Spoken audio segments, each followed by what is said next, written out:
Welcome everyone, I'm Gareth What Ifs, and today I'm actually doing a What If. I know, shocker. If you haven't noticed, somehow, for the last couple, I say months, maybe weeks, I think it's been 3 weeks since the last What If, I've been doing lots of animations.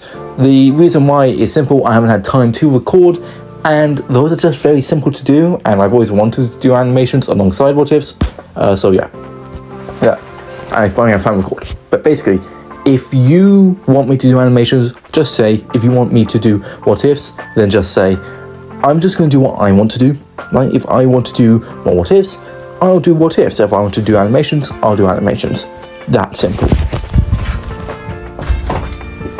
But yeah, today we're starting a new series, of course, and that is, well, you clicked on it obviously, that is What If Deku Had 3R, which is Rudo's vital instrument from Gachi Kyuta. Now, I am a massive Gachi Kyuta fan. I've been reading it since it was first announced, 2-3 years ago? And it is so surreal to see the anime and finally see it animated. And next week is the Jabba fight. Oh boy. But yeah, so if you're anime only, you do not need to worry. Other than the fact that Rudo eventually names his gloves 3R, like much later on in the story. I'd say much later, it'll be like the final couple episodes of season 1, right? All you're going to be spoiled about is like how Rudo's abilities work, but you can already tell that's going to be explained in like the next week, near like a week with episode 7. I think it's episode 7. Was it 6? I forget. But yeah. So basically, so you're only going to be spoiled about VR. Now, also, I want to quickly say with this What If, I'm trying to do minimal amount of effort with editing, right? So I'm probably going to leave some bits or artifacts in there. Sorry about that. But I'm probably just going to record it, slap some gameplay, slap some music, and then leave it, maybe, hopefully. Depends on how much I screw up. Sometimes I'll be recording, and like I'll mess up on one line for like 20 minutes. But sorry, autistic rant. But yeah, so basically, if you're anime only, all you need to worry about when it comes to spoilers is Rudo's abilities. As unlike lots of my other What Ifs, I'm trying to limit the amount of the collaboration between the two different series in this series. So the main crossover is just going to be I'm taking Rudo's backstory and Deku's backstory and kind of fusing their characters into one, and yeah. So, how does 3R work, as that's going to be the main thing in this series? So, well, 3R are Rudo's gloves. They allow Rudo to draw up the value of an item based on his perceived value of said item and its value. So, anything that Rudo believes has unrecognized value, he can turn into a weapon. This unrecognized value could be something that is broken or abandoned, with said weapon's abilities being linked to how much value Rudo places on the object and how he perceives it. Lots of the time the abilities are very simple, but when an item has an extreme amount of value, either Rudo or Deku places an extreme amount of value on that item, or somebody else has a way to put that value onto an item, that can lead to an incredibly strong ability. So yeah, the more love an item feels, or the more love an item has experienced, the more powerful the weapon is, and the abilities of that weapon is based off of how Deku perceives that weapon and what kind of love it was. Yes, I hope that explained that well. I don't know why I'm speaking as if you haven't seen Gachi Kyuta, hopefully. But yeah. So yeah, basically Rudo's gloves 3R is a very simple but very complicated ability. Right, so anyways, yeah, he turns a weapon. The more love a weapon feels and the type of love it is influences the strength and the abilities of the weapon. That simple. Again, kind of. But anyways, now let's begin. With open on scene as a young Midoriya will be standing in front of a kid crying. On Midoriya's hands will be a pair of oversized gloves, stuffed with old clothes to prevent them falling off, somewhat preventing him from moving his small fingers. Leave him alone, or what? Said a young Bakugo, standing opposite of Midoriya. You're gonna throw trash at me, huh? You trash freak. As the blonde spoke, the goons would laugh at the remark at Midoriya's attire. Said attire being covered in trash, fresh stains soaked into his shirt, and fresh pieces of plastic and metal filling his pockets. It was very clear to the boys that the boy had just left his daily dumpster dive of the school waste. Look at ya, you don't even have a quirk. The closest thing is those gross arm of yours. So it's not like trash or those gross gloves make you stronger or anything. You're just weak. Although the blonde punk would be cut off by a punch to the face, sending him to the ground. What the hell? I'll kill you, you quirk. Bakugo would be stuttered, seeing a pile of mysterious slop laying on his shirt and lip. This leading to the explosive boy vomiting. You have something against trash, Deku yelled, baring his teeth as he launched himself at Bakugo. Naturally, the teachers would intervene. I would have to talk to Inko about Deku's obsession with trash. As we'd see the pair return home. Alright, Midoriya, we need to change your bandages. As Izuku would take his gloves off, pairs of socks falling out alongside his bandaged arms. Taking the bandages off would reveal Deku's hands' skin to be darkened and flaky, with skin print-like patterns covering the darkened skin that seemed to be wrapped around his hands like paper. Suddenly sharp, burning like pain would hit Midoriya, originating from his hands. As a boy would fall to the ground and start crying from the sudden surge of suffering. It's okay, I'm here, Inko said, holding her crying child. It'll be over quick. As we skip to Teen Deku sitting in his classroom, as under his desk he'd be fidgeting with a Rubik's Cube-like toy made of trash. As the teacher would enter, he launched the papers in the air and proclaimed that everyone obviously wants to become heroes, with the students cheering him on, save for Midoriya, who'd be focused in tinkering with trash toys. Oh, please, teach. We know these sacks of losers will be lucky to be sidekicks, Bakugo exclaimed. Oh, right. You and Midoriya are setting out for UA, correct? The teacher said, leading to silence, followed by laughter. Midoriya? That's an order? Hero? The student said. Hey, I'm going for the support department, assholes, Deku yelled back. So you're going to UA? Bakugo said. So what? This setting Bakugo off. No, Bakugo, sit down, the teacher said. Please don't ruin my last day with your property damage. Get to the end of the day as Deku would be launched against the whiteboard of the classroom. You think you could get to UA, huh? Bakugo said, standing over the green-haired boy who looked down waiting for it to end. I said I'm going for support. You won't be seeing me. Why do you— Shut it! Bakugo yelled, making an explosion in his hand as he'd outstretched another hand to one of his goons, who'd pass him Midoriya's bag. The surprising weight making Bakugo trip over a bit. Opening it, Bakugo would reveal it would be full of old electronics and rusty metal. Chuckling, Bakugo would empty the trash onto the ground, pouring in clouds of dust to form and dirt Midoriya's clothes. What do you want? Izuku asked. Don't go anywhere near UA. Why do you care? Because I won't let a murderer become hero. As Deku's eyes would widen, he'd look up at Bakugo with a death stare.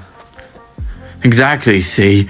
Do you really think anyone wanted to be saved by those eyes? Don't act as if you feel guilty for killing your own— Shut it! Midoriya yelled, standing up, a vein popping from his forehead. Or what? Small explosions popping. However, Deku would be silent, gritting his teeth. Oh? Were you gonna yell? What were you gonna say, I wonder? Something amongst the lines of, I'll kill you? Oh, I'm sure that's one of the last words that she heard. This triggering Izuku would throw a fist at his bully. However, said bully would effortlessly slap Deku's chest with a mild explosion, burning the boy's clothes slightly and sending him into the whiteboard. Well, since you prefer trash over people then, how about this? As Bakugo would throw the trash out the window, landing right into the pond. No! Deku screamed, limping over to the window. I could have used those, he gritted, looking over his shoulder to see Bakugo and his goons smirking. Take a hint. What do you think a murderous, quirkless trash lover can become a hero? As they'd leave. Soon after, Deku would pick up the wet trash and throw it into his bag and leave the school. On his way, he'd collect some trash on the way. Walking home, he'd mutter to himself, "Why can't he understand I'm not trying to become a hero? I really need to go dumpster diving." Walking further, Deku would arrive in front of a hero building, only to enter the back alley next to it. "He's the hero. The heroes usually have the best trash," he said, smiling to himself. In his gloved hands would be a map of the city, with red X's labeling the locations of the best dumpsters and what to usually find in them. Let's see. As he searched through the trash, he suddenly felt a slight sharp pain against his back. "Are you an informant for the break-in?" said a voice, as behind Deku would be a bunch of masked men. An awkward silence would accompany Deku's confused voice. Yes, I am," Deku said. "Okay, good," the blade-wielding man said, dropping his blade as he would speak up. "Now then," the villain said. "Boys, it's time we start." As Deku would hit the man over the head with a rusty pipe. As the group would stand in silence, Deku would slowly step out of the dumpster.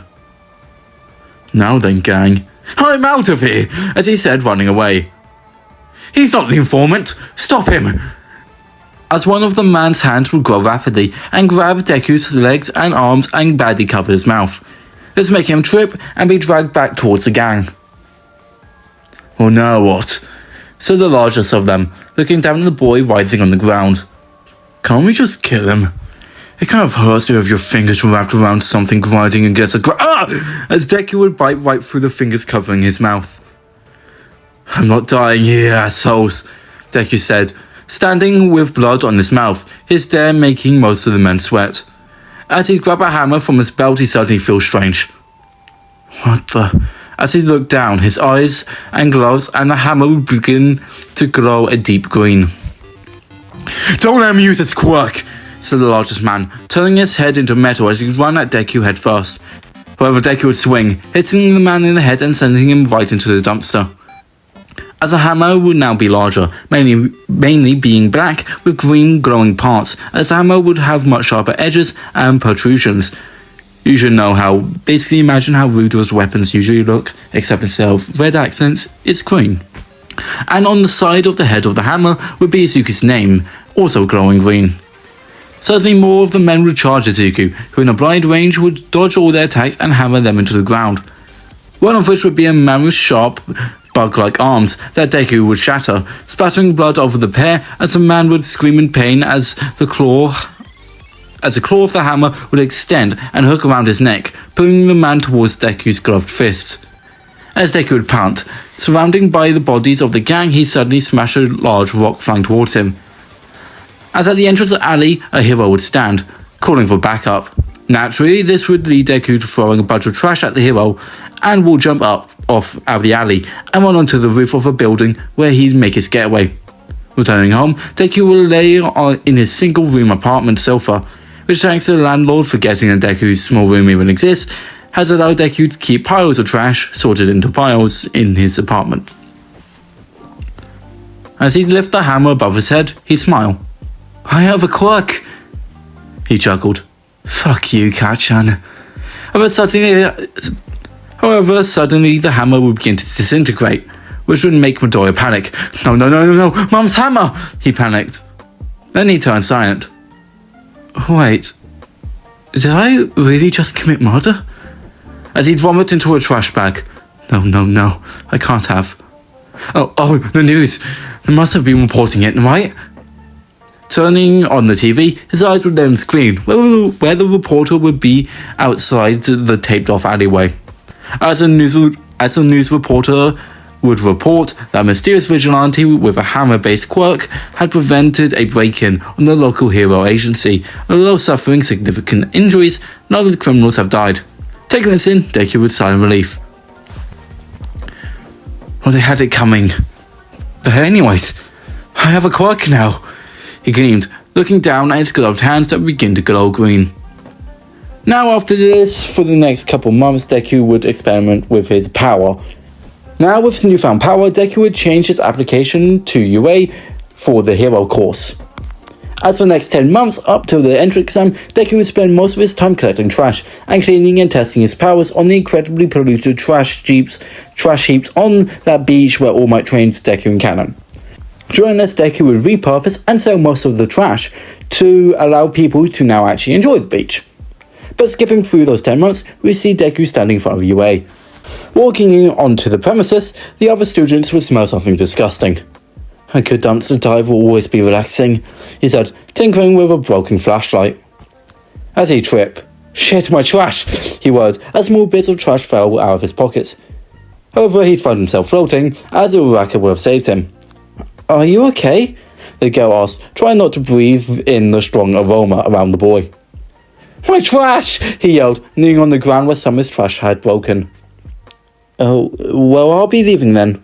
"Huh? Oh, thanks for saving me," Deku said, flashing an incredibly creepy smile, this unnerving Uraraka as she'd leave. Entering the building, Deku would be stopped by security, who'd inform him that he's not allowed to bring any objects for the exam and to please have a shower. After being cleaned down by a machine and sprinkled clean, Deku would groan to his seat. "Why can't I bring my stuff?" he said, sitting down and mumbling to himself, not realizing he was sitting next to Bakugo. Now, the written exam would go somewhat well for our trash boy, who'd be studying using many old books that he turned into jinkies, with the purpose to show him the most relevant information for a hero exam. Now, as my guy would go into explaining the practical exam, Ida would call out the lack of explanation of the 0-pointer, and call out Deku's mumbling, with Deku yelling back, but the two would be silenced by my guy. Skip to Deku standing in front of the gate, where he tried to talk at Uraraka, only for Ida to stop him, as the giant doors were suddenly open, my guy yelling at students to begin. You know all of this. I'm speeding through lots of these sections. There are some areas of My Hero and lots of other series which I just speed through, because I've rewritten these scenes so much. But anyways, as the giant doors were suddenly open, my guy yelling at the students to begin. Running in the middle of the initial crowd of students, Deku would notice a rumbling, as a 2-pointer would bust through a building, sending rubble towards the crowd. Jumping up, Deku would grab a long piece of steel rebar from the flying rubble and turn it into a jinky. The two ends of the rebar sharpening as he turned into a mix of black and green. Standing in front of the robot, Deku would plunge the rebar into its red eye. Suddenly, from the end of the rod that's inside the bot, more rebar would shoot out, bursting into the robot at equally spaced points, connecting into a 3D square grid. Retracting the construct back into the original bar, Deku would rush off as the robot exploded. Now, using the rebar's ability to create metal grids from any part of it, Deku would destroy and save many robots and students as possible, as Deku would sit on top of the building by using the rebar to create a ladder. As he sit on the ledge, the rebar would disintegrate. Thanks. Suddenly, a loud crashing sound would come from far away, accompanied by the screams of people fleeing the source, as a 0-pointer would rise above the city. "What the fuck?" Deku screamed, beginning to run away. However, he'd freeze as he hears a scream for help, the source of course being Uraraka trapped under some rubble. Instantly, Deku would jump from the building and run and jump across the falling rubble. With the 0-pointer about to crush her, Deku would land next to Uraraka and grab the concrete beam, crushing her leg. As his gloves and eyes would glow a deep green, the pillar would follow suit. "Spare me enough. Charge level 2, he yelled, placing the power that would go into 2 weapons into one singular weapon, which he'd learned during the 10 months. I explained that, but... As the sheer amount of energy going into the rubble would cause surrounding material and particles to float, with the ground shaking more from the 0-pointer and Deku. Lifting the now black and green and sharpened pillar, Deku would face it towards the 0-pointer, stopping the robot's foot from crushing them. As due to Deku's perception of the pillar being something heavy and crushing, this weapon will have the ability to always be a greater weight than the heaviest thing under it. With his nose bleeding, Deku would scream, "Screw off!" As the pillar would grow, stabbing right through the 0-pointer's foot. As the pillar would rise to be taller than the robot, Deku with a bloody nose would swing down, crushing the robot and the city behind it. "Hey, you good?" he worried, turning to Uraraka, who'd be laying on the ground looking up in shock. "Yes, I am. Thank God," as Deku would pass out. Later on, Recovery Girl would arrive on the scene and heal Deku and Uraraka. Cut to the teachers discussing the results of the exam, and Deku would be brought out. They was being confused on how Deku has a power when his records say he's quirkless. However, going off his heroic actions throughout the exam, they decide just to monitor him for now. As after recovering in the school infirmary, Deku would collect his trash and leave and go home. A few weeks later, Deku would receive a letter from UA that would contain a disc projecting a hologram of All Might announcing that Deku achieved 4th place in total robot points. However, due to the secret hero points, he'd be listed in 1st place. Welcome to UA, young Midoriya. As is where I'll be leaving this part. It is so hot here in the UK, and sitting in a room, because I need to try and make it less echoey as possible, and yelling is not helping. Hope you guys have an amazing day, and yeah, make sure to check out the next part. Yeah.